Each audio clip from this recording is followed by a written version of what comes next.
이제 과거에 청와대에서 제공하는 거는 자기들이 보여주고 싶은 걸 제공했다면은 지금은 국민들이 보고 싶어하는 걸 제공한다는 점에서 시각의 기본 차이가 있는 거죠. 그래서 그리고 그 사진을 보면 분명히 청와대 제공인데 대통령 얼굴이 잘 보이는 것도 아니에요. 그냥 강아지 오랜만에 만난 자신의 애견을 이렇게 쓰다듬는 사진인데 여기서 드러나는 건 그냥 강아지와 강아지 주인의 관계거든요. 관계.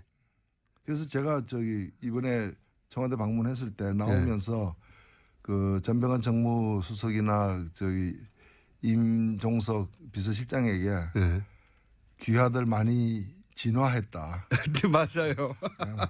예. 맞습니다. 그랬더니 그 시인하면서 그동안의 여러 과거에 시행착오와 이런 것 때문에 이제 고생한 걸 얘기를 하더라고요. 그래서 저는 뭐 그런 점에서는 상당히 좀 역사의 일부 진전이 아닌가. 의식하고 스스로 하는 거군요. 그럼요. 그러니까 그런 걸 잘해보려고 또 어떤 것이 더 옳은 것인가 또는 어떤 것이 더 요구되고 있는가에 대해서 고민을 많이 하는 것 같아요.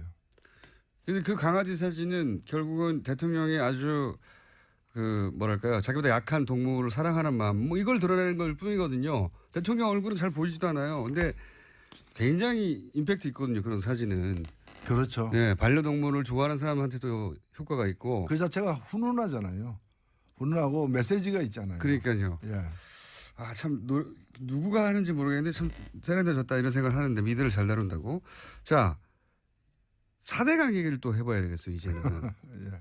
왜냐하면은 최근에 내놓은 것 중에 가장 큰 건이 4대강인 것 같습니다. 예. 이건 뭐 10년 이상 오래된 이야기고. 근데 어제 국민의당의 이상돈 의원이 4대강 문제는 김기춘 비서실장이 덮었다고 저희가 처음 듣는 얘기를 인터뷰에서 했어요. 이 대목은 어떻게 생각하십니까? 예, 뭐 저도 전에 듣기로 국정원 댓글 사건으로 곤란에 빠진 박근혜 정부에서 사실상 핵심 실세였던 김기춘 실장이 이 전선이 이렇게 확대되는 걸 막기 위해서 이제 정권이 좀 어려움에 처해 있기 때문에 전 정권의 비리를 갖다가 덮어물어서 전 정권은 아군으로 그냥 무장 해제시키는 그런 의도였다고 보는데 저는 그 말이 사실일 수 있다고 봅니다. 그러나 그 사실만은 아닐 것이다. 더 큰 사실이 있을 것이다. 더 큰 사실이 뭡니까? 저는 그러면 박근혜 대통령의 역할은 뭐였느냐는 거죠. 김기춘 실장이 그렇게 막을 때 오히려 박근혜 대통령의 지시하에 막았다. 그리고 그 심부름을 한 책임자가 김기춘 실장이었다. 저도 잘 이해가 안 갔던 게 저는 어떤 생각이 드는가 하면 이거는 박근혜 정부와 그 전 정부였던 MB 정부와의 커넥션이라고 봅니다. 뭐냐면은 우리가 다 그쪽에서 MB 쪽에서 밝혔기 때문에 알고 있는 사실이 뭐냐면 그 대선 경선 때 2007년 대선 경선 때 그 이명박 쪽에서는 박근혜 최순실 커넥션 그렇죠. 에 대해서 완전히 파악했다는 거 아닙니까? 그때 녹취록을 보고 다 확보한 거죠. 다 확보했다는 거 아닙니까? 최순실 게이트 때 터져 나왔던 정보의 대부분이 거기서 나왔죠. 네. 근데 이제 그걸 갖다가 그 정도원 의원의 말에 의하면은 이기고 있었기 때문에 안 깠다는 거거든요. 근데 이긴 뒤에도 안 깠고요. 안 깠고 저는 그게 문제가 있다면 그때 깠어야 됐다. 그때 그걸 갖다가 밝혀서 바로 잡았다면은 오늘의 그 박근혜 탄핵이라거나 이런 일은 없지 않았겠는가. 물론 박근혜 정권이 탄생하는 일도 없었겠지만은 박근혜 탄핵이라거나 지금 이 현직 대통령이 재판까지 받는 이 엄청난 사태를 막았을 수 있으리라고 보고 그 점에서 저는 이 박근혜 국정농단 사건의 MB가 사실은 굉장한 이제 증거 은닉 인멸의 책임이 있다고 좀 보는 거예요.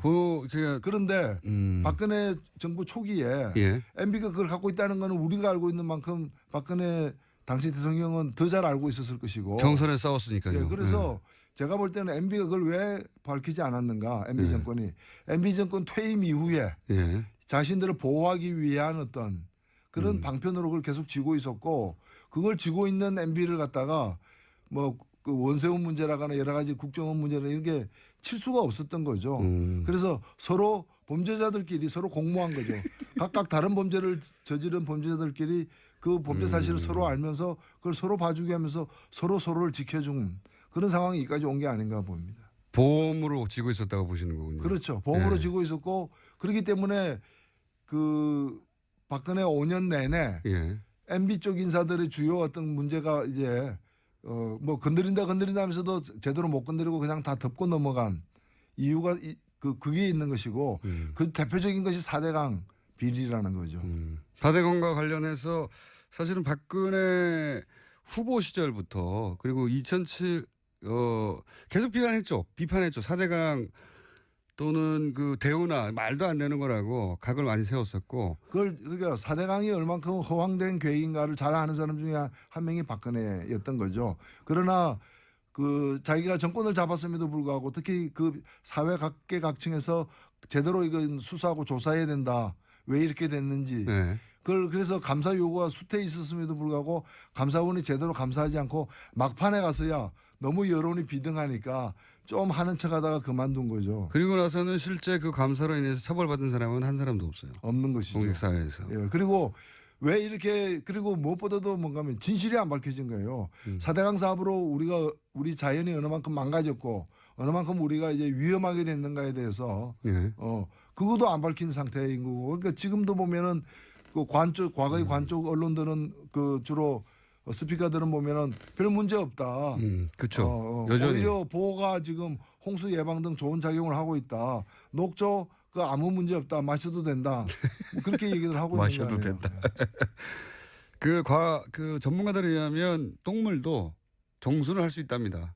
근데 왜 우리가 똥물을 마셔야 되냐 이거죠. 그렇죠. 네. 그 정수 비용만 놓고 생각하더라도 네. 뭐 그렇게 갈 수는 없는 것이죠. 그러니까 이제 대표님이 보시기에는 이상돈 의원은 김기춘 비서실장이 막았다고 하지만 김기춘 비서실장은 실행을 했을 뿐이지 그것을 막으라고 지시한 사람은 박근혜 전 대통령이었다고 봐야 된다. 당연히 그렇게 봐야 되는 거고 더 거슬러 가면은 이명박 쪽에서 쥐고 있었던 박근혜 최순실 커넥션의 어떤 전모 약점 그걸 갖다가 터뜨리는 걸 막기 위한 것이었다 보는 거죠. 2007년 경선 때 가지고 있던 그 뭐 녹취록 정도가 아니라 정권을 잡고 난 다음에는 훨씬 더 많은 정보를 취득했겠죠 아마도. 그렇죠. 예. 그러니까 저는 정도원 의원도 문제라고 보는 것이 지금 이런 엄청난 사태가 지금 발생하고 대통령이 파면되고 탄핵되고 감옥까지 간 상황에서도 왜 진실을 안 밝히냐 이거예요. 누구를 위해서 진실을 안 밝히냐 이거죠. 정두환 의원요? 예. 정도원 의원이 다 안다고 하면서 안 밝히고 있거든요. 아, 이 4대강 관련해서요? 예. 저희가 인터뷰 아니요. 4대강이 아니고 예. 그 박근혜 최순실 커넥션에 대해서 당시 조사 책임자였지 않습니까? 아, 인터뷰도 많이 했습니다. 사실. 했는데 다 엄청난 게 있다는 거면 얘기해. 그랬나요? 예. 아, 인터뷰 해봐야 되겠네요. 이 감사 지시에 대해서 이명박 전 대통령이 뭐 다 끝난 얘기를 시비거리를 정치적으로 만들려고 한다는 반응에 대해서는 어떻게 보십니까? 이게 지금 정치적 시비 이전에 나중에 정치적 책임도 물어야 되겠습니다만은 국민의 생명에 관련된 문제 아닙니까? 그리고 우리나라의 자연 생태에 관한 문제 아닙니까? 그 시시비비를 갖다가 덮자는 얘기는 어느 도단인 것이죠. 어느 도단이다. 그리고 그거와 관련돼서 그 거짓말한 것들 거기서 뭐 30만 개 일자리를 갖다 만들어낼 수 있다. 그래서 제가 아니 실제로 그렇게 만들어지지도 않았거니와 그렇게 계산이 나올 수 없는 건데 일자리 30만 개 만들기 위해서 4대강 사업을 해야 된다. 그렇다면 내가 저한테 맡기면 60만 개 만들 수 있다. 4대강 팠다가 다시 덮으면 된다. 제가 그런 얘기까지 했는데 그게 말이 안 되는 거죠. 제가 남한강 이포보에 갔더니 거기가 1,500억 이상 되는 그런 그 재정이 들어가는 공사를 하고 있었어요. 보루를 설치하는데 근데 그게 고용된 사람이 모두 34명이었고요. 그 태반이 중국 사람이어가지고 그 안전 조심 뭐 이런 거 있잖아요. 그 산업 현장에 붙이는 큰 플래카드가 다 중국어로 돼 있었어요. 제가 그 방문했을 때. 근데 무슨 그것이 일자리를 갖다 창출한단 말입니까? 저는 제일 큰 아직도 기억하는 사기는요. 비용 어떻게 마련할 거냐. 초창기부터 그 얘기 나왔죠. 그랬더니 그 땅을 파면 모래가 나오지 않냐. 준설토. 그거 팔아가지고 다 메꿀 수 있다고 비용. 그거 기억나십니까? 네. 그랬는데 그래서 준설한 그 낙동강 변의 그 모래를 갖다가 팔리지 않으니까 보관하는데 돈이 되는 거예요. 그러니까 뭐 개인 땅에다가 그걸 갖다서 하치를 해야 되니까 그것 때문에 골머리를 앓고 있다는 거 아닙니까? 그리고 모래가 이제 또 부족해 가니까 이제 모래를 또 수입에 의존해야 되는 것이고요. 그러니까 그 모래를 파서 모래 판 돈만으로 공사를 다 할 수 있다고 하는 사기를 쳤어요. 생각해보면 황당한 사기인데 다시 되짚어보면 엄청난 사기를 많이 쳤습니다. 사실 그 관련해서는 조금씩 얘기가 나오겠죠. 마지막으로 한 가지만 이제 시작이죠. 뭐. 네, 한 가지만 더 여쭤볼게요. 정의당이 문재인 지지율이 너무 높아지다 보니까 정의당 지지율이 좀 빠졌습니다. 지난주만 하더라도 이제 3등 아싸 했는데 어떡합니까 이거. 예, 뭐 그렇다고 문재인 정부가 못하기를 기원해서는 안 될 것이고요. 저희들 나름대로 역할을 해야죠. 그러니까 진보 세력이 이 땅에 존재할 이유가 뭔가, 쓰임새가 뭔가에 대해서, 그리고 그 정의당과 같은 당의 어떤 역할이 더 커질수록 우리 사회가 더 좋아진다는 걸 정의당의 노력으로 입증해 보이는 게 중요하다고 봅니다. 자, 오늘은 여기까지 해야 되겠습니다. 자, 여기까지 하고 오늘 코너 제목은 노회찬의 노회찬이었습니다. 다음 주는 무슨 제목일지 모르겠습니다. 지금까지 정의당 노회찬 원내대표였습니다. 감사합니다. 네, 고맙습니다. 알겠습니다.